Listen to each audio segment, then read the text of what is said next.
السلام علیکم ورحمۃ اللہ وبرکاتہ۔ بسد خلوص محبت ہم سلام کرتے ہیں، ہر اہل فضل کا ہم احترام کرتے ہیں۔ الحمدللہ رب العالمین والعاقبۃ للمتقین والصلاة والسلام علی سید المرسلین شفیع المذنبین وعلی آلہ واصحابہ اجمعین، اما بعد فقد قال اللہ تبارک وتعالی فی الکلام المجید والفرقان الحمید اعوذ باللہ من الشیطان الرجیم بسم اللہ الرحمن الرحیم الا بذکر اللہ تطمئن القلوب صدق اللہ العلی العظیم۔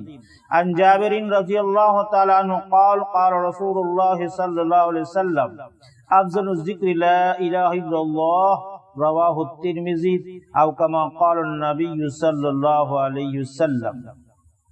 نہ دنیا سے نہ دولت سے نہ گھر آباد کرنے سے، نہ دنیا سے نہ دولت سے نہ گھر آباد کرنے سے دل کو تسلی ملتی ہے خدا کو یاد کرنے سے۔ کتنی تسکین وابستہ ہے تیرے نام کے ساتھ، کتنی تسکین وابستہ ہے تیرے نام کے ساتھ، نیند کاٹوں پہ بھی آ جاتی ہے بڑے آرام کے ساتھ۔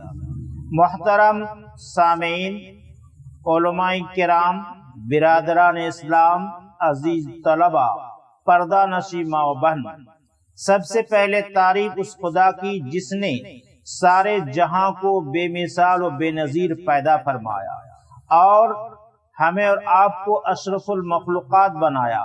مزید اللہ کا احسان و کرم یہ ہوا کہ اللہ تبارک تعالی ہمیں اور آپ کو مسلمانوں کے گھر پیدا فرما کر ایک ایسی دولت سے سرفراز فرمایا جس کی قیمت ساری دنیا نہیں ہو سکتی ہے، وہ ہے ایمان کی دولت۔ اس کے بعد ہم درود السلام پڑھتے ہیں، درود السلام بھیجتے ہیں محبوب خدا، مطلوب خدا، سرکار دو عالم، سرتاج دو عالم، رحمت دو عالم حضرت محمد مصطفیٰ صلی اللہ علیہ وسلم پر۔ میرے محترم، آج میرا موضوع سکون ہے۔ سکون کی تلاش اور اسباب سکون کیا ہے؟ میرے محترم، سکون کے اسباب دو ہے۔ نمبر ایک، اللہ کا ذکر، اللہ کی یاد۔ نمبر دو، تقدیر پر بھروسہ کرنا۔ اور بے چینی پریشانی کے دو اسباب ہے۔ نمبر ایک پر اللہ کا ذکر نہ کرنا، اللہ کو بھلا دینا۔ نمبر دو پر تقدیر پر بھروسہ نہ کرنا۔ میرے محترم، آئیے ہم سکون کے اسباب پر قدر تفصیل ملاحظہ فرمائیں۔ میرے محترم، سکون کے سب سے پہلا سبب ہے اللہ کا ذکر، اللہ کی یاد۔ میرے محترم، سکون نہ دھن و دولت میں ملتا ہے، سکون نہ اعلی اولاد میں ملتا ہے، سکون نہ زمین و جائیداد میں ملتا ہے، سکون نہ کسی بازار و مارکیٹ میں ملتا ہے، سکون نہ ایئر کنڈیشن روم اور ایئر کنڈیشن گاڑی میں ملتا ہے۔ سکون صرف اور صرف اللہ کی یاد میں انسان کو سکون ملتا ہے۔ اللہ تبارک تعالیٰ خود ارشاد فرماتے ہیں الا بذکر اللہ تطمئن القلوب، اے میرے بندہ یاد رکھو تمہارا قلب، تمہارا دل صرف اور صرف میرے یاد سے سکون پائے گا، کہیں اور سے سکون اس کو حاصل نہیں ہو سکتا ہے۔ اس لیے اگر تم دنیاوی زندگی اور اخروی زندگی میں سکون چاہتے ہو، راحت و آرام چاہتے ہو، تو تمہارے لیے ضروری ہے کہ مجھے یاد کرو۔ اور مجھے یاد کرنے کا مطلب یہ ہے، خلاصہ یہ ہے کہ بندہ، انسان جو بھی کام کرے گا، جو بھی عمل کرے گا، ہر وقت اللہ کا دھیان رہے گا، ہر کام اور ہر عمل میں اللہ کا حکم سامنے رہے گا، تب جا کے یہ اللہ کو یاد کرنا ہوگا۔ میرے محترم، انسان اگر اللہ کو یاد کرے گا، اللہ کا ذکر کرے گا تو اس کو سکون ملے گا اور وہ حقیقت معنی میں زندہ ہے۔ اگر کوئی اللہ کا بندہ اللہ کا ذکر نہیں کرتا ہے، اللہ کو بھلا دیتا ہے اور اپنی زندگی میں اور عمل میں نفسانی انداز اختیار کرتا ہے، ربانی انداز نہیں اختیار کرتا، منمانی زندگی گزارتا ہے، رب چاہی زندگی نہیں گزارتا ہے، وہ انسان حقیقت معنی میں زندہ رہ کر بھی مردہ ہے۔ شاعر کہتا ہے اللہ اللہ ہے تو یارو جان ہے، ورنہ یارو جان بھی بے جان ہے۔ میرے محترم، حقیقت یہ ہے کہ انسان اگر اللہ کا ذکر کرتا ہے تو وہ زندہ ہے، اگر ذکر نہیں کرتا ہے تو مردہ ہے۔ ایک واقعہ بہت ہی عبرت آمیز واقعہ ہے، ملاحظہ فرمائیں۔ بایزید بسطامی رحمت اللہ علیہ بہت بڑے بزرگ گزرے، ان کے ایک مرید ان سے ملنے کے لیے گھر سے روانہ ہوتے، چلتے چلتے درمیان میں راستے میں ایک جگہ ایک درخت کے نیچے ذرا آرام فرماتے۔ اس اثنا میں کیا ہوتا ہے کہ درخت پر دو پرندہ بیٹھا ہوا، ایک پرندے دوسرے پرندے سے کہتا ہے کہ آدمی کہاں جائے گا؟ دوسرے نے کہا کہ آدمی بایزید بسطامی سے ملنے جا رہا ہے۔ تو پہلا پرندہ بولتا ہے کہ بایزید سے ملنے جا رہا، بایزید کا تو انتقال ہو چکا ہے، وہ تو مر چکا ہے، اس سے ملنے جا رہا ہے۔ یہ مرید سن کے تعجب میں کیا بات ہے، اور وہ انسان اللہ کے فضل سے پرندوں کا بول جانتا تھا۔ یہ سننے کے بعد وہ فیصلہ کیا کہ چلو اتنی دور جب آ ہی گیا ہوں تو کم سے کم حضرت سے اگر زندگی میں ملاقات نہ ہو پائے، کم سے کم ان کی قبر کی زیارت کر کے ہی میں گھر واپس ہوں گا۔ اس ارادے سے پھر وہاں سے بایزید بسطامی کے گھر کی طرف روانہ ہوتے ہیں۔ چلتے چلتے ان کے گھر تک پہنچتے ہیں۔ گھر پہنچنے کے بعد دیکھتے ہیں کیا ہے کہ بایزید بسطامی رحمت اللہ باحیات ہیں، زندہ ہیں، اور اپنے مریدوں سے وعظ و نصیحت فرما رہے ہیں۔ یہ ان سے ملاقات کیے تھوڑی دیر بعد جب پھر واپس ہوتے ہیں تو حضرت سے فرماتے ہیں حضرت آج ایک عجیب واقعہ پیش آیا میرے ساتھ۔ وہ کیا واقعہ کہ اس طرح میں آپ سے ملاقات کے لیے آ رہا تھا، راستے میں ایک درخت کے نیچے ذرا آرام فرما رہا تھا تو دیکھتا کیا ہوں کہ دو پرندے آپس میں بول رہے ہیں۔ ایک پرندہ دوسرے کو کہہ رہا ہے کہ آدمی کہاں جائے گا، دوسرا نے کہا کہ یہ بایزید بسطامی سے ملنے جا رہا ہے۔ تو پہلا پرندہ بولتا ہے کہ وہ بایزید تو انتقال کر چکا ہے، اس سے ملنے جا رہا ہے۔ بایزید بسطامی رحمت اللہ علیہ یہ سننے کے بعد فرمایا کہ تم بتاؤ کہ یہ کس وقت کا واقعہ ہے، کب پرندہ نے کہا کہ بایزید انتقال کر گیا ہے؟ تو مرید نے فرمایا کہ حضرت فلاں وقت فلاں ٹائم اس طرح بولا تھا۔ تو بایزید بسطامی رحمت اللہ ذرا سوچ کے بتایا کہ واقعی پرندہ جھوٹ نہیں بولا، وہ صحیح بولا ہے کہ میں اس وقت اللہ کی یاد سے غافل تھا، اور اللہ کی یاد سے غافل رہنا ہی مرنا ہے۔ اس لیے پرندے جو کہا ہے کہ بایزید مر گیا ہے، انتقال کر گیا ہے، تو ان پرندہ کا کہنا صحیح ہے۔ اس واقعہ سے پتہ یہ چلا کہ اگر انسان حقیقت معنی میں اللہ کا ذکر کرتا ہے، اللہ کا دھیان رکھ کر زندگی گزارتا ہے، زندگی گزارنے میں ربانی انداز ہوتا ہے، اللہ کو راضی خوشی کرنے کے لیے ہر عمل کرتا ہے، جو بھی کام کرے گا اللہ کو دھیان میں رکھ کر، اللہ کے حکم کو سامنے رکھ کر اگر کرتا ہے تو حقیقت معنی وہ انسان زندہ ہے۔ تو بہرحال یہ ذکر کی حقیقت ہے۔ اب رہا یہ سوال کہ سکون صرف اور صرف اللہ کے ذکر میں منحصر کیوں ہے، دوسرے اور چیزوں میں سکون ملتا نہیں؟ اس کی وجہ ایک سوال، اس کا جواب میں مثال سے دینا چاہتا ہوں۔ تمثیل سے تفہیم میں تسہیل ہوتی ہے، مثال سے سمجھانے سے سمجھنے میں آسانی ہوتی ہے۔ میں مثال سے سمجھانا چاہ رہا ہوں۔ جس طریقے سے ہم اور آپ مشاہدہ کرتے ہیں کہ کوئی بھی سائنسداں یا آدمی کوئی گاڑی یا مشن تیار کرتا ہے، تیار کرنے کے بعد جب مارکیٹ میں سپلائی کرتا ہے تو گاڑی اور مشن کے ساتھ ایک گائیڈ بک یا گائیڈ پیپرز دیتے ہیں۔ اس میں گاڑی اور مشن چلانے کے پورے اصول و قوانین اس میں لکھے رہتے ہیں۔ اب انسان گاڑی خریدنے کے بعد، مشن خریدنے کے بعد اگر گائیڈ بک کو فالو کرتا ہے، گائیڈ بک کے ایک ایک اصول کو مان کر گاڑی اور مشن چلاتا ہے، تو کافی دن تک وہ مشن اور گاڑی صحیح رہتی ہے، صحیح چلتی ہے۔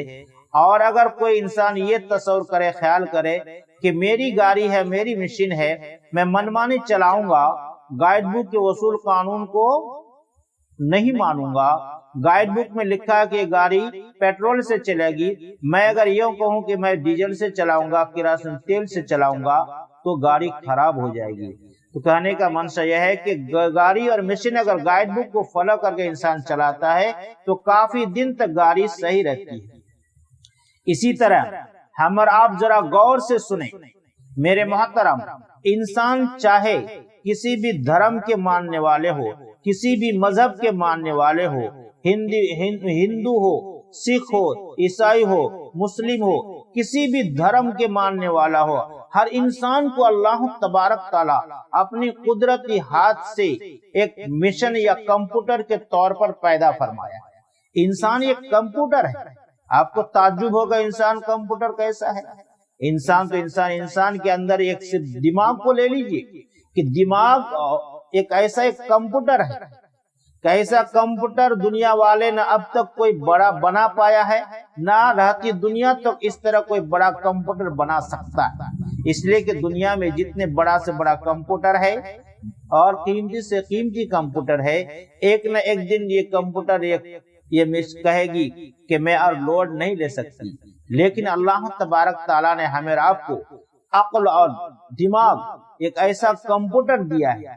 ये ऐसा कंप्यूटर है कि अगर एक इंसान पैदाइश के बाद तक मरते दम तक पूरी दुनिया का सफर करे और पूरी दुनिया की चीजें उसके जहन में, उसके दिमाग में आ जाए, फिर भी दिमाग और अक्ल नहीं कहेगी कि मैं और लोड नहीं ले सकती। तो बहरहाल कहने का मंशा यह है कि इंसान को अल्लाह तबारक ताला एक मिशन या कंप्यूटर के तौर पर पैदा बनाया है।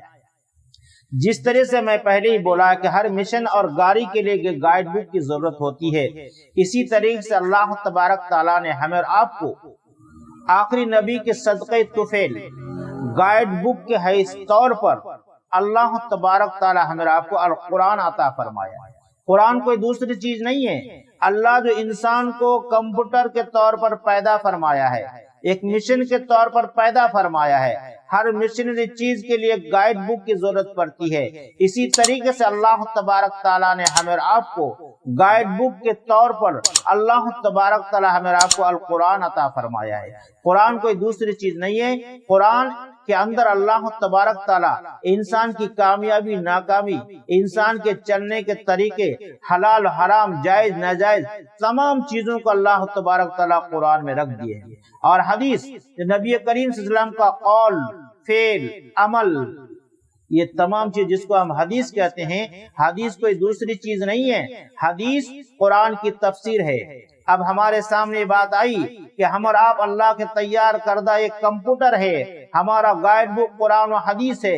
अब अगर इंसान अपनी जिंदगी को कुरान हदीस को सामने रखकर गुजारता है, अल्लाह का ध्यान हर वक्त सामने रखता है, अल्लाह के एक एक हुक्म को सामने रखकर यानी कुरान हदीस को सामने रखकर जिंदगी गुजारता है, तो इंसान दुनिया में भी सुकून पाएगा और आखिरत में भी सुकून पाएगा। और अगर इंसान कुरान हदीस को सामने ना रखे, कुरान हदीस के हुक्म के मुताबिक जिंदगी ना गुजारे, यानी अल्लाह के ध्यान उसके अंदर ना हो, तो वह इंसान मालदार हो सकता है, जमींदार हो सकता है, एयर कंडीशन रूम में रह सकता है, एयर कंडीशन गाड़ी खरीद सकता है, लेकिन सुकून कभी नहीं पा सकता। सुकून के अगर हम मुतलाशी हैं, सुकून अगर हम दुनियावी उखरवी जिंदगी में चाहते हैं, तो हमारे लिए जरूरी है कि हम अल्लाह का जिक्र करें, अल्लाह का ध्यान हमारे अंदर हो, और अल्लाह के कलाम यानी कुरान और अल्लाह के हबीब के कलाम यानी हदीस यानी कुरान और हदीस को अगर हम मद्देनजर रखकर,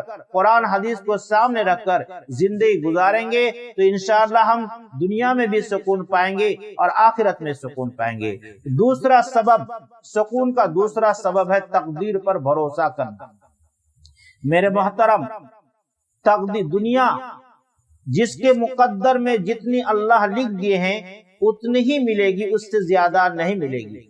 अगर मेहनत और मुशक्कत के बलबूते, मेहनत और मुशक्कत की वजह से इंसान अगर मालदार होता, तो दुनिया में कोई गरीब नहीं रहता। हर इंसान चाहता है मेरा मकान अच्छा हो, हर इंसान चाहता है मेरी गाड़ी अच्छी हो, हर इंसान चाहता है मेरी जमीन ज्यादा हो, हर इंसान चाहता है मेरे खाने का इंतजाम अच्छा से अच्छा हो।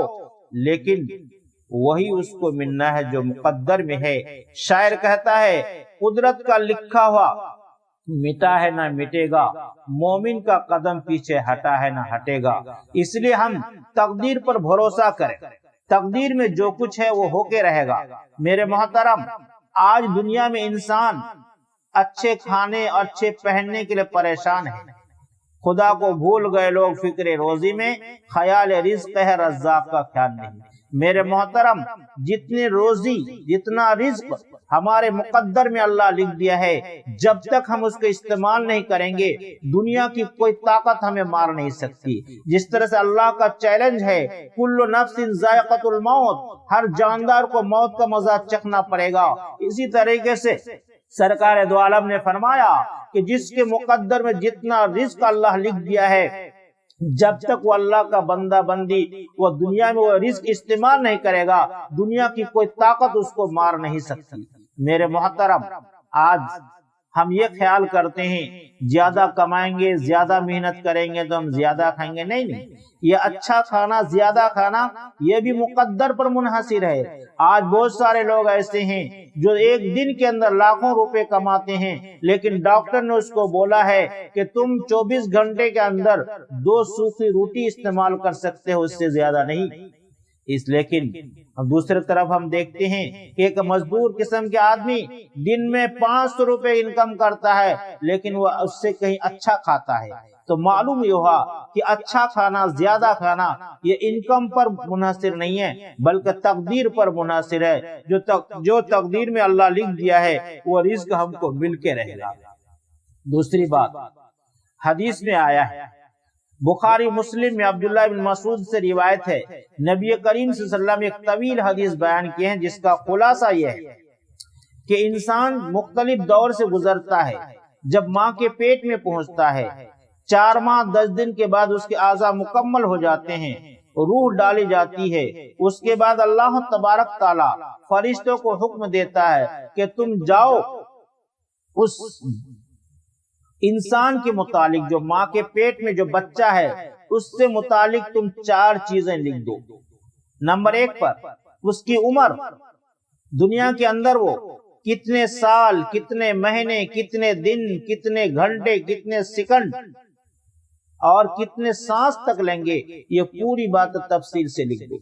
नंबर 2 पर दुनिया के अंदर वो क्या क्या अमल करेगा वो भी लिख दो। तीसरे नंबर पर वो कहाँ मरेगा, कहाँ दफन होगा, लिख दो। इसी तरीके से दुनिया के अंदर उसको कितना रिज़्क़ मिलेगा, कैसे कैसे मिलेगा, रिज़्क़ कैसे कैसे उसके पास पहुंचेगा, ये तमाम चीजें भी तफसील लिख दी जाती है। मेरे मोहतरम, इसलिए अगर हम सुकून चाहते हैं तो हम तकदीर पर भरोसा करें। ये सोचें कि दुनिया में जो कुछ हो रहा है ये सब अल्लाह की तरफ से हो रहा है। अल्लाह जिस हालत में रखे उसी में हमें राजी रहना है।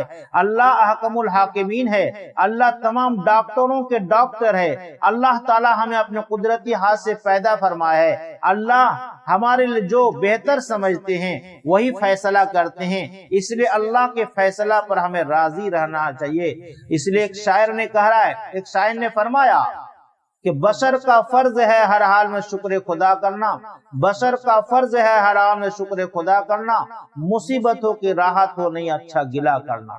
इंसान को अल्लाह जिस हालत में रखा है उसी में खुश रहना है, शिकायत नहीं करना, बल्कि अल्लाह से दुआ कर सकते हैं। मेरे मोहतरम, इसलिए अगर हम दुनिया और आखिरत में सुकून चाहते हैं तो हमारे लिए जरूरी है कि ये असबाब सुकून जो 2 चीज है उसको हम इख्तियार करें। नंबर 1 पर अल्लाह का जिक्र करें, अल्लाह को याद करें, अल्लाह का हर वक्त अल्लाह का ध्यान रहे।